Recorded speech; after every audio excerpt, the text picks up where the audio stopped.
സമൂഹം ജാതിയുടെ പേരിൽ ചേരിതിരിഞ്ഞ് തമ്മിൽ തെല്ലുകയാണെങ്കിൽ എന്ത് പരമവിഭവമാണ് കൊണ്ടുവരാൻ സാധിക്കുക? സാമൂഹ്യ പരിവർത്തനത്തിൻ്റെ മറ്റൊരു പ്രധാന ഘടകം സമൂഹം സമരസമാവുക എന്നുള്ളതാണ്.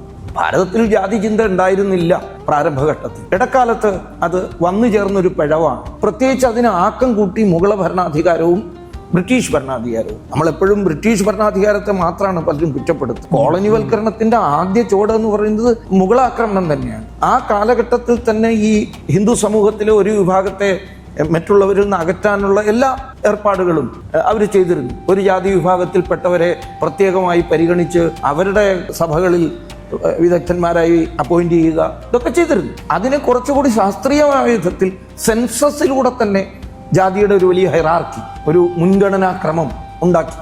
അതിൻ്റെ മുകളിൽ ഇന്ന ജാതി, അതിൻ്റെ താഴെയുള്ള ജാതിയുമായിട്ട് ഇത്ര അകലമാണ് അതിനുള്ളത്, പിന്നെയുള്ളത് ഇന്ന ജാതി, അങ്ങനെ അങ്ങനെ അങ്ങനെ പോകുന്ന അവസാനം എത്തുന്നവർ മനുഷ്യരാണോ എന്ന് പോലും സംശയമുള്ളവരാണെന്നുള്ള മട്ടിൽ. ഇതിനൊക്കെ കാരണമുണ്ട്, ഇതിൻ്റെ പിന്നിൽ കാരണങ്ങളുണ്ട്. എന്ന് വെച്ചാൽ ഏറ്റവും കടുത്ത എതിർപ്പ് ബ്രിട്ടീഷുകാർക്ക് നേരിടേണ്ടി വന്നത് ഈ നഗരകേന്ദ്രിത വളരെ കൂടുതൽ വിദ്യാഭ്യാസം കിട്ടിയെന്ന് പറയുന്ന ആളുകളിൽ നിന്നല്ല.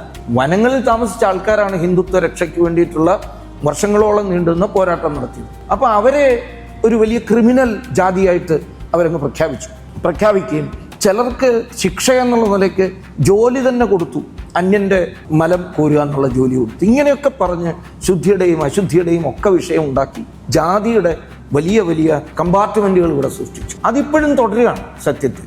ഇപ്പോൾ സെൻസസ് ആരംഭിക്കുന്ന സമയത്ത് ഹിന്ദുക്കളിൽ ഉണ്ടായിരുന്ന ജാതികളുടെ 100 ഇരട്ടിയോ മറ്റോ ഉണ്ട് ഇപ്പോൾ ജാതികൾ. അത് നിരന്തരം വർദ്ധിച്ചുകൊണ്ടേയിരിക്കുകയാണ്. അപ്പോൾ ഇതിൽ നിന്ന് ഈ സമൂഹത്തെ രക്ഷിക്കാൻ ഒറ്റ വഴിയേ ഉള്ളൂ, സാമൂഹ്യ സമരസത എന്ന ആശയം സമൂഹത്തിൽ വ്യാപകമായി പ്രചരിപ്പിക്കാൻ സ്വന്തം മാതൃകയിലൂടെ സൃഷ്ടിക്കണം.